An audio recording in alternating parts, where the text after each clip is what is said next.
Good afternoon and welcome to Lake Chapala Unitarian Universalist Fellowship.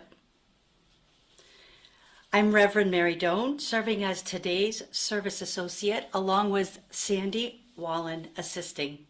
This afternoon, Reverend Matt will share our message. Hear these opening words now by Reverend Dr. Rebecca Savage. Welcome to this sacred space. Welcome to worship. Welcome to you who are joyful and excited for this day. Welcome to you who are weary and in need of rest. Welcome to you who are seeking deeper meaning and purpose in the infinite expanse of life. Today we come with full hearts and open spirits, to be open to the possibility that what we receive here will inspire us, to mend our tender parts, nourish our waning spirits, and give us enough energy and wisdom to embody resilience with every breath we take. Let us worship together. Good afternoon, everybody. I'm Sandy Wallen, and I'm today's service associate along with Mary Doane. And I'd like to extend a very warm welcome to anyone who's visiting us, whether it's the first time or you have returned after a long absence and just reconnecting with us. I welcome you to stand and tell us your name, where you're from, and Larry is going to pass the mic, and people on Zoom can also sign in on the chat box. I'm Fred Harland. I'm here with my wife Mardell, and we have the advantage of staying for 5 weeks with Teresa and John in their lovely house, and Linda's sitting right beside me. But it's so nice to be back. Welcome back.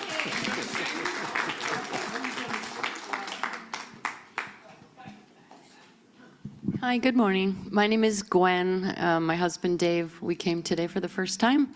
We have moved from another part of Mexico, but we are staying here permanently. We moved here about 7 months ago.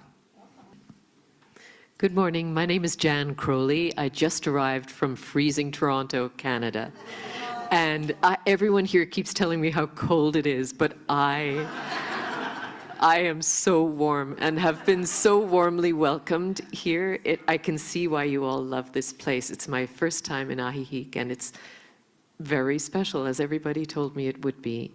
Thank you for the welcome.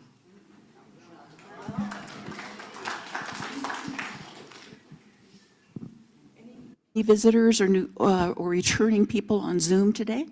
I see no one on Zoom today who's new. Welcome to all visitors, members, and friends. If you are new and would like to receive our newsletter and other emails, please talk to a member of the welcome team or write to us at LCUUF.org. Would people in the welcome team please stand?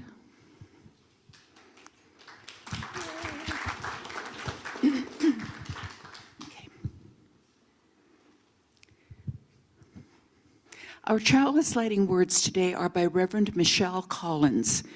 We light this flame for the wisdom that hums beneath thought in our heartbeat, our breath, the subtle flutter that says, you are still here.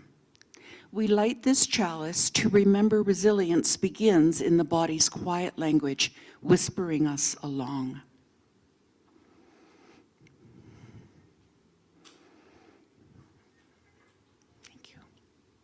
Now, having lit our chalice, let us sing these words together as Mary plays.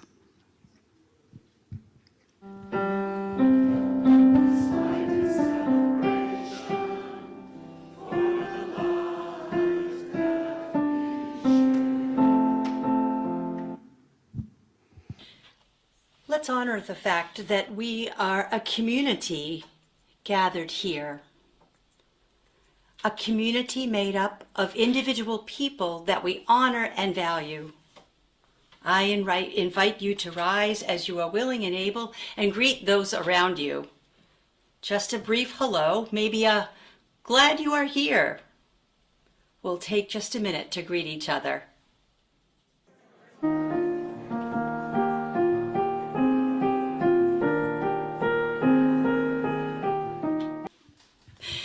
Each week, we come together to lament with, to celebrate with, and care for one another. Love sits at the center of our UU values, opening the space where we briefly share our joys, sorrows, and milestones as a community. There is power in the sharing as we hold each other in community. Just a sentence or two is enough. We'll start with the folks there in the room to give those on Zoom a chance to type joys and sorrows into the chat to be read aloud in the fellowship. Are there any joys and or sorrows that people would like to share from there in the room?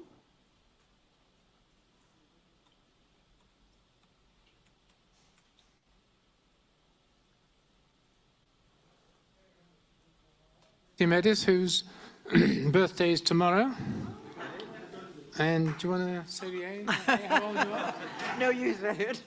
90 años. 90. 90 años. I did say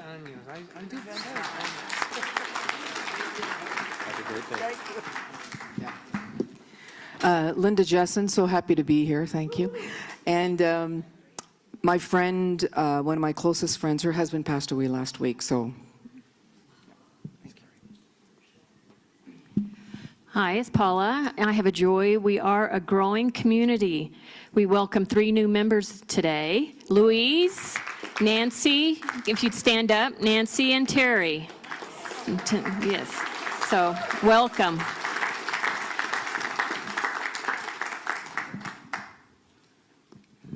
I'm Trudy, and my joy is that my son Philip is here.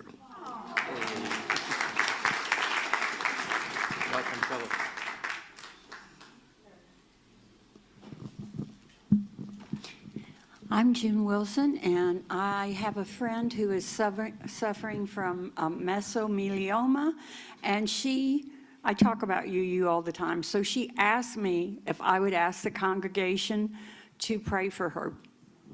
Thank you. Lynn Coretta is her name, and she has been here. She's a good friend of many people here. Yeah, she's been here. Me. I'm Sharon, and my joy and concern is I want to be so grateful to all of you for Trudy. You wrote a beautiful message about Steve last week, and he's with us. He'll probably be with us a long time, actually, but last week we weren't sure. He is in the advanced stages of Lewy body dementia, and why he does not need visitors, although he would love visitors of people he knows. So if you know him, he would like a visitor. But let me know first, because if he's in a strong hallucination, it would not be good for you or him. But if he's not, he would welcome known visitors. So for people, many of you know who you are that know Steve, Larry, Paul, lots of people know him. So thank you for all the support. Everyone's been just wonderful to me this week. Thank you. How about on Zoom? Are there joys and sorrows that were shared on Zoom this afternoon? There's another in the room, I think. Okay. Okay, thanks. Just celebrating life and realizing how precious it is and taken for granted. A roommate, a good friend of mine in Tucson, he has a lifelong friend named Steve Morales, and absolutely suddenly in his mid-50s, he just went to sleep and didn't wake up this morning. So my friend's really blown away, and I'm just introspecting about all that, so wishing well for everybody. On Zoom from Joyce and Scott Kinnear. Scott's surgery was a success, and he continues to recover. Thank you to everyone for your wishes and concerns. And we also, we also have from Tim Beauvais, I would like to request your thoughts and prayers for Susie sorry, I'm still recovering from retinal surgery here. Keen Coney this afternoon, a memorial celebration of life service will be held for her late husband, Roy, who passed several weeks ago. Also for dear Mexican friends, Alex and Gabriela, as they search for a new place to live at Lakeside. To represent the joys and sorrows spoken and witnessed today, as well as those we hold in the silent sanctuary of our hearts. Let us have a moment of silence.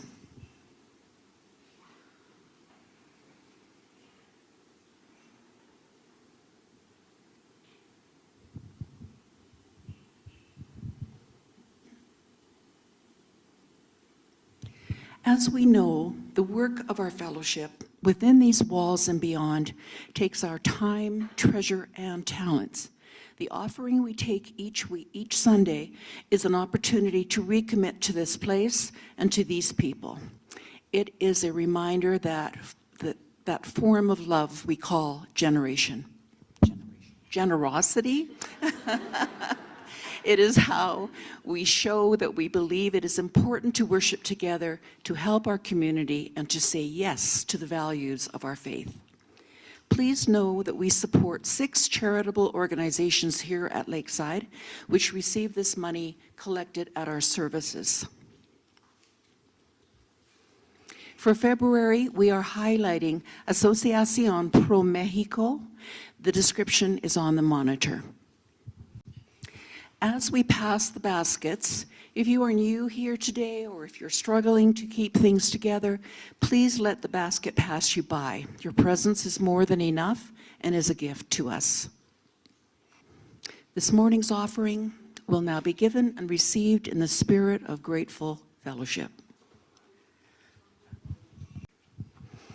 As we receive these gifts, may we remember the abundant blessings we have received. May we use these gifts to foster love and justice in the world.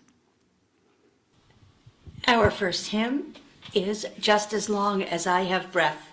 Please rise in body or in spirit and join us in singing.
The writer Anne Lamott is known for looking at herself with brutal honesty as well as self-compassion. She once stumbled on a sentence that changed her life. Stinking thinking is the universal addiction. Having already dealt with alcohol and eating addictions and in recovery, this sentence, stinking thinking is the universal addiction, stuck with her. It led her to confront how addicted she was to toxic and obsessive thinking.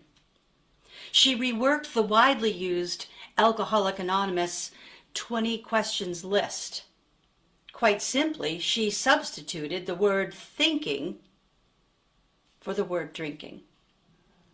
So, as you hear this list, you might want to think about whether any of these questions apply to you. Do you lose time from work due to thinking? Is thinking making your home life unhappy? Do you think because you are shy with other people? Is your thinking affecting your reputation? Have you ever felt guilt or remorse after thinking? Have you ever got yourself into financial difficulties as a result of thinking? Do you turn to lower companions and an inferior environment when thinking? Does your thinking make you careless of your family's welfare? Has your ambition decreased because of your thinking? Do you crave thinking at a definite time each day? Do you want to think the next morning? Does thinking cause you to have difficulty sleeping? Has your efficiency decreased because of your thinking? Is thinking jeopardizing your job or your business? Do you think to escape from worries or trouble? Do you think alone? Have you ever had a complete loss of memory as a result of thinking? Has your physician ever treated you for thinking? Do you think to build up your self-confidence? Have you ever been to a hospital or institution because of thinking? We're now going to see a video, a short video clip. Don't chase happiness. Become anti-fragile or anti-fragile, depending on where you're from. Psychologist Ty Ben-Shahar. There are only two kinds of people who do not experience painful emotions. The first kind are the psychopaths. The second kind are dead. There is a false understanding or expectation that a happy life means being happy all the time. No, learning to accept and even embrace painful emotions is an important part of a happy life, and the study of painful emotions is an important part of the field of happiness studies. My name is Tal Ben-Shahar. I'm a student and teacher in the field of happiness studies, and my most recent book is Happier No Matter What.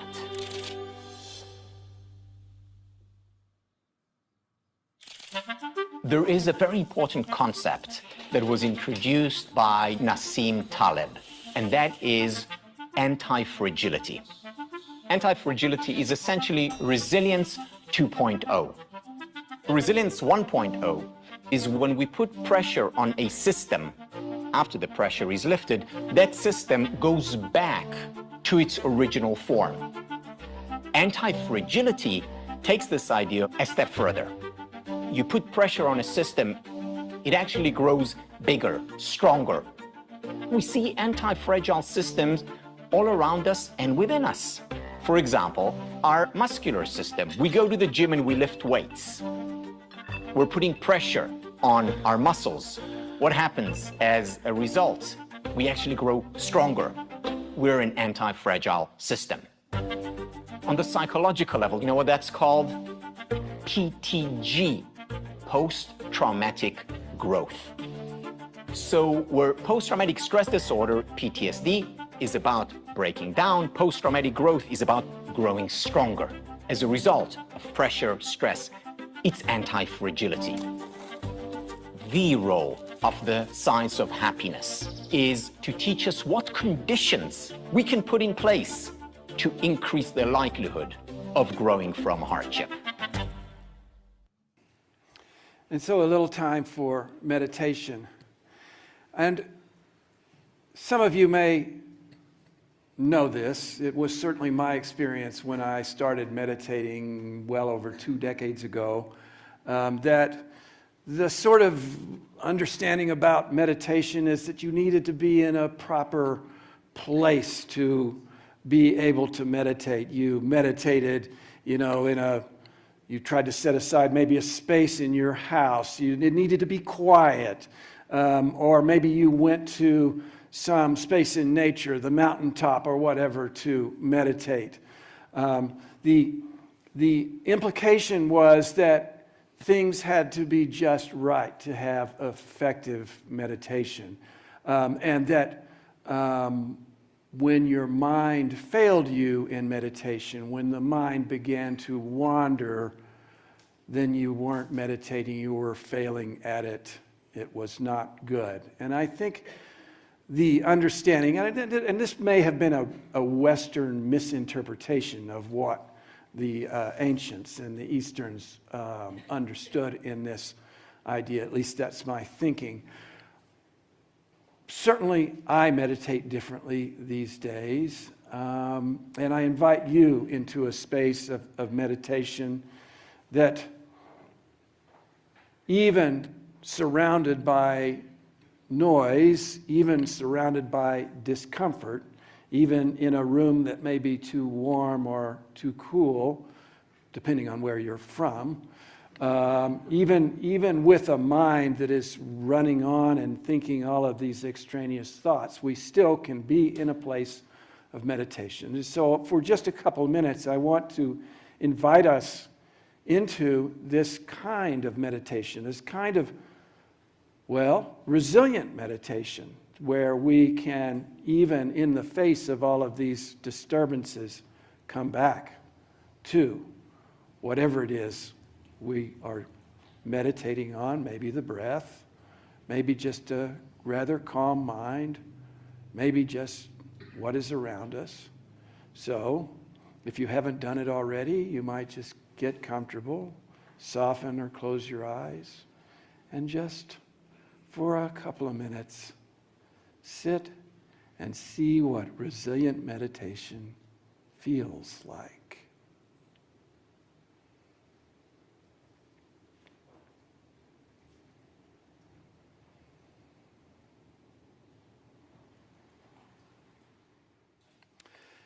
And so it's good to be back with you after a week away at a Unitarian Universalist ministers meeting in Albuquerque, New Mexico, where I was with several hundred other UU ministers. It was an energizing event, a chance to reconnect with colleagues and with a larger Unitarian Universalist movement, and truly to feed my soul. But let me not talk much about that event, but rather about something that happened a few weeks earlier when, while preparing for this sermon, I was looking at the very recent work of Margaret Wheatley. Now, Wheatley is an organizational consultant and teacher whom I greatly respect. I found her writing quite useful in my work in the past on healthy congregations. Wheatley has been so important in my work that years ago, Liz gave me a framed print of one of Wheatley's most quoted texts, Turning to One Another. And this print has hung in my office when I had an office. One thing that I particularly liked is that Wheatley drew from the natural world and the interconnected web as models for organizational systems, and this felt, natural to me. But I lost touch with her more recent work until recently I happened to encounter a talk that she gave in which she explores our current relationship with the earth and indeed with the nature of humanity today. She concludes that we are right now undergoing a civilizational collapse. Yes, that is right. The global civilization is corroding, decaying, falling apart. And in the talk with podcaster Sarah Wilson, she says, and I quote, if I can find it here, we will see if this works. She says, life is cyclical. We are born, we live, we age, we die. We have the seasons. We have the cycles. The first thing that we must confront is that many of us were brought up in an anti-cyclical thought form, which says that things always get better. Progress means that everything is getting better and better. We're at the height of civilizations. We are the smartest, most conscious people on the earth, which is just ridiculous. So what she's saying is that we are in the cusp of going down, of falling, of collapsing, and we refuse to face this reality. She went on to compare our global civilization today to older civilizations, such as the Romans or the Byzantines or the Incas, all of whom collapsed. And she easily finds comparable aspects or markers in our civilization that point to collapse. She notes that politics is increasingly corrupt. Life is increasingly unjust.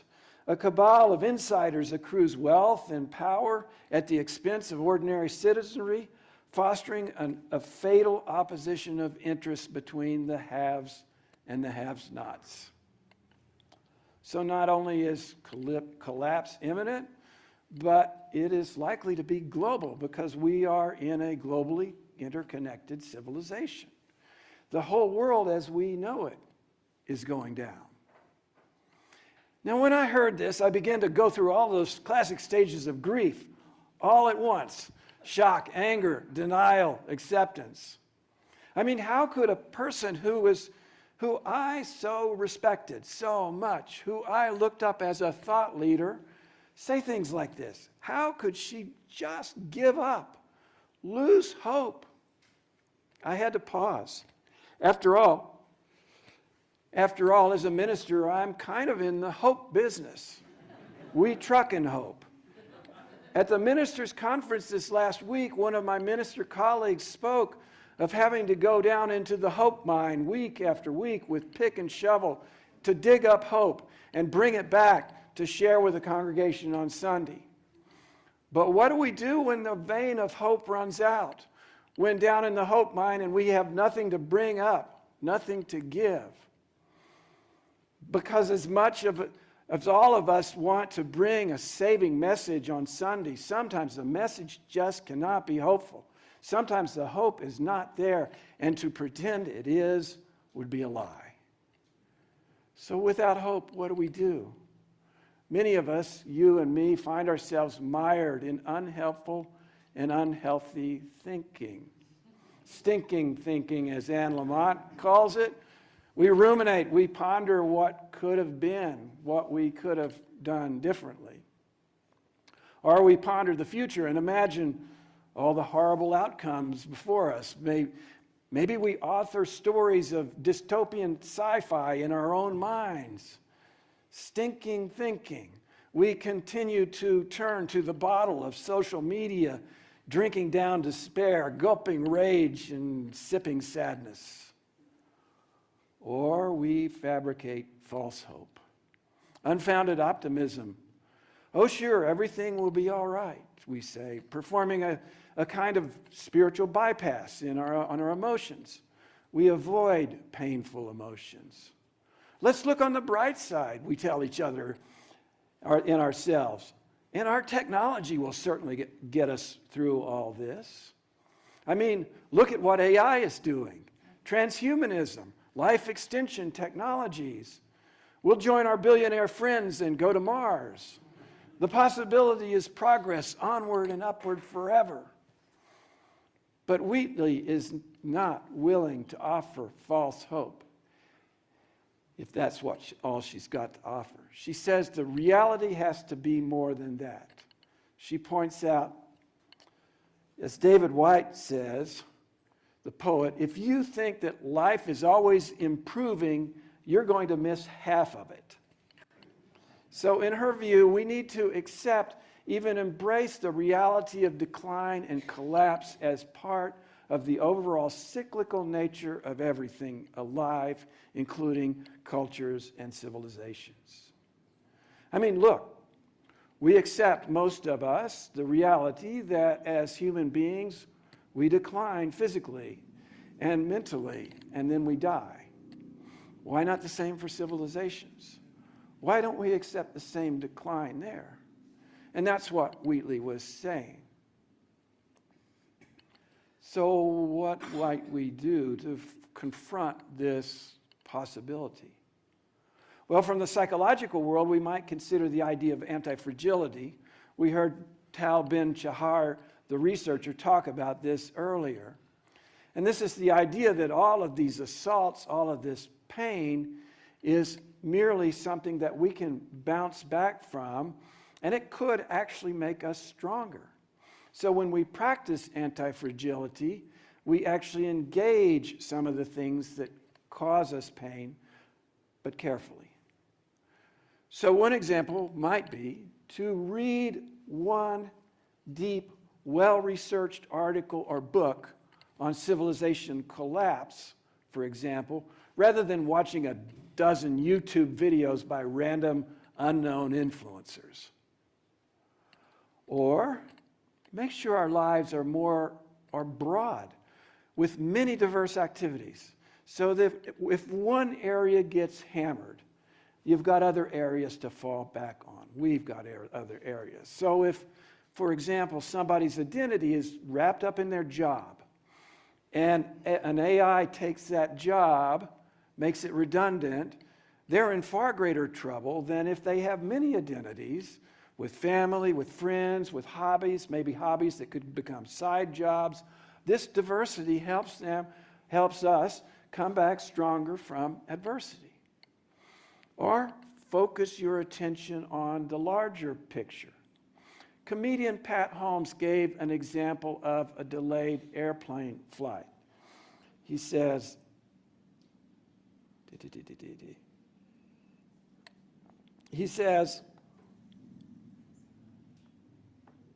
something. This is not the, he says that people begin to create their own stories. And I quote him. He says, stories like, Delta or United should do better. They're always doing this. Now I'm going to be late to dinner. And damn it, my ticket costs so much. And I saw this exact same thing on my flight back to Guadalajara 2 days ago. Okay, it was an American flight. Except that flight was early.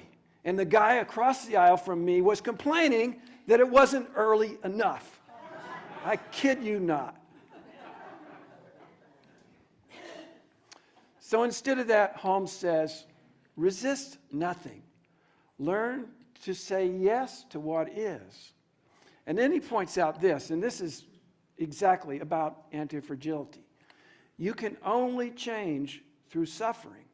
Otherwise, why would you change? So as the originator of this idea of anti-fragility, Nassim Taleb, put it, wind extinguishes a candle and energizes a fire. You want to be the fire. And if you are the fire, you wish for the wind. So we might find practices that strengthen us, that help us to be the fire and not a candle.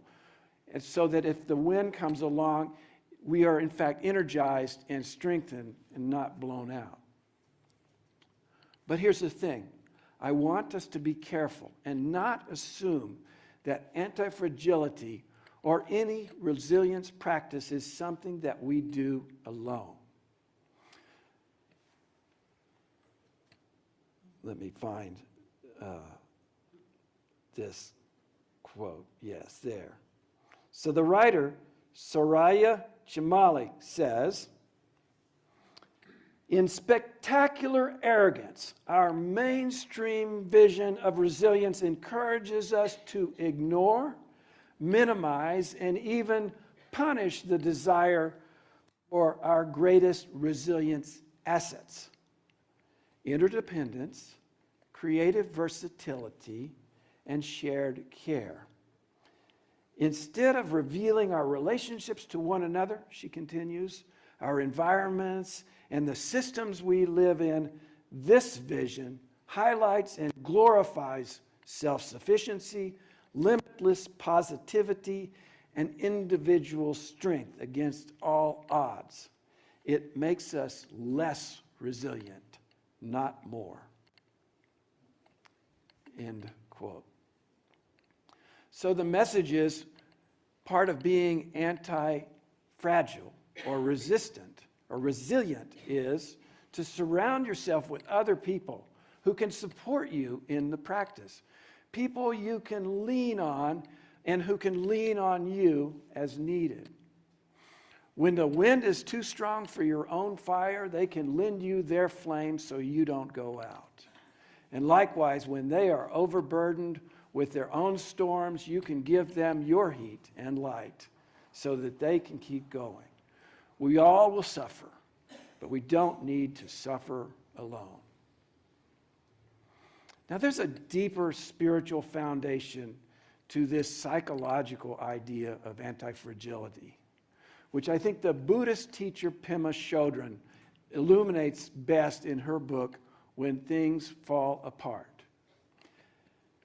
Now, things falling apart could be ordinary, everyday things, like failing the parallel parking test for a Mexican driver's license, or struggling to get a local bank account open, or it could be much bigger things like how the world order is being ruptured, or how climate change appears not merely in the fire of heat domes, but in repeated winter bomb cyclones, or even bigger again, how global civilizations collapse, things fall apart, and we have to deal with them.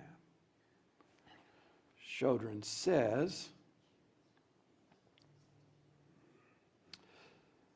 things fall apart is a kind of testing, but also a kind of healing.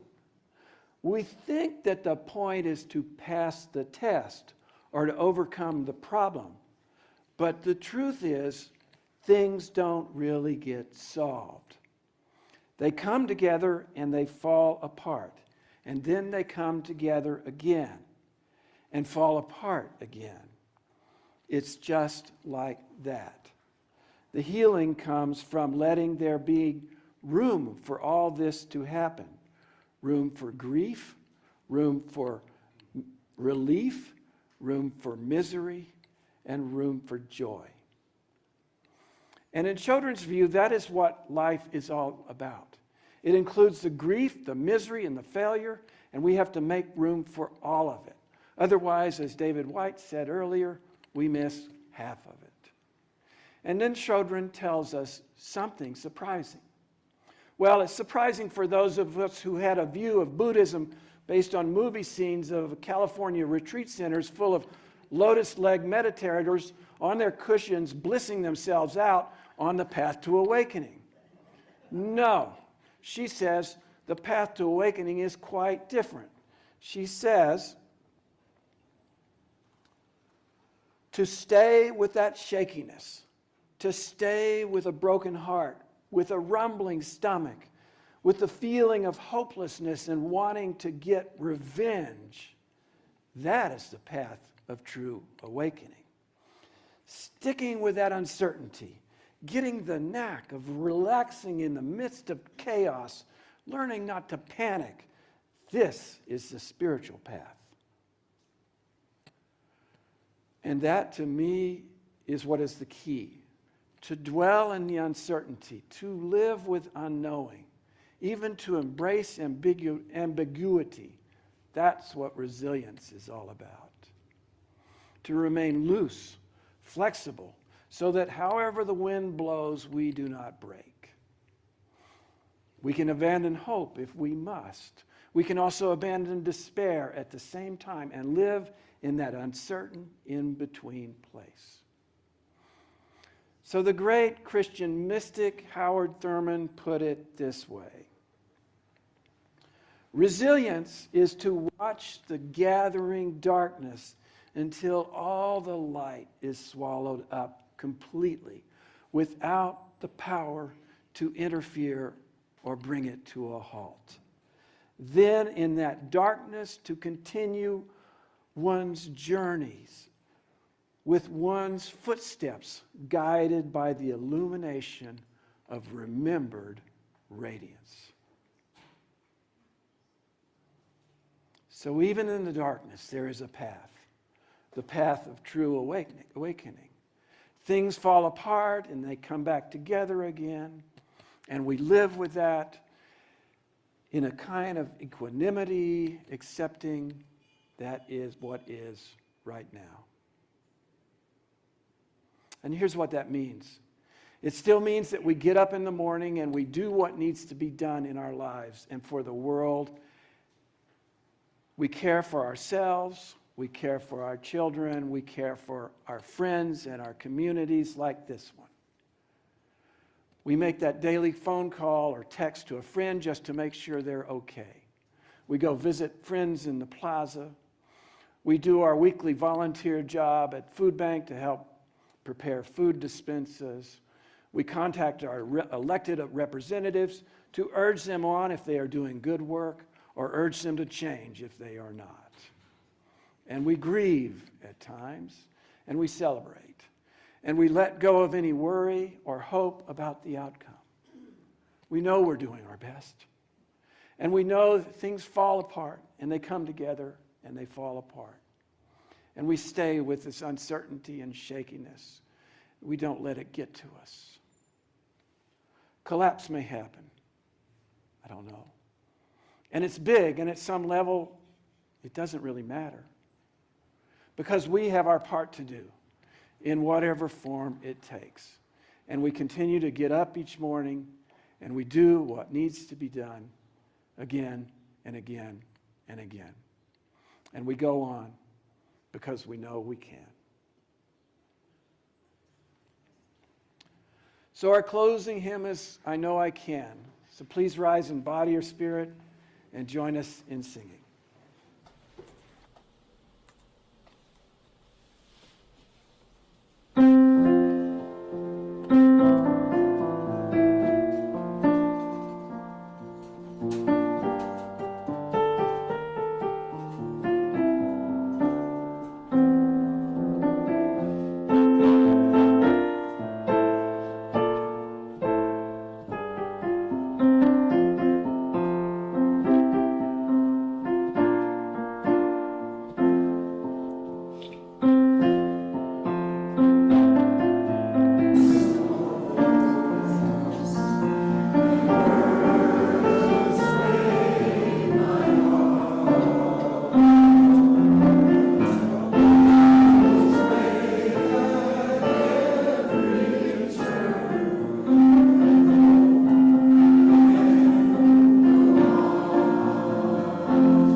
So we go on, whether it is hope or troubles that await every turn.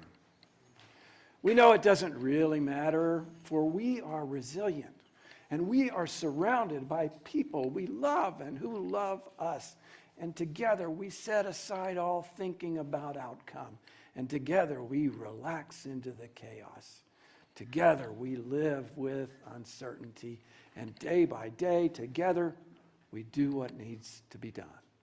May it be so.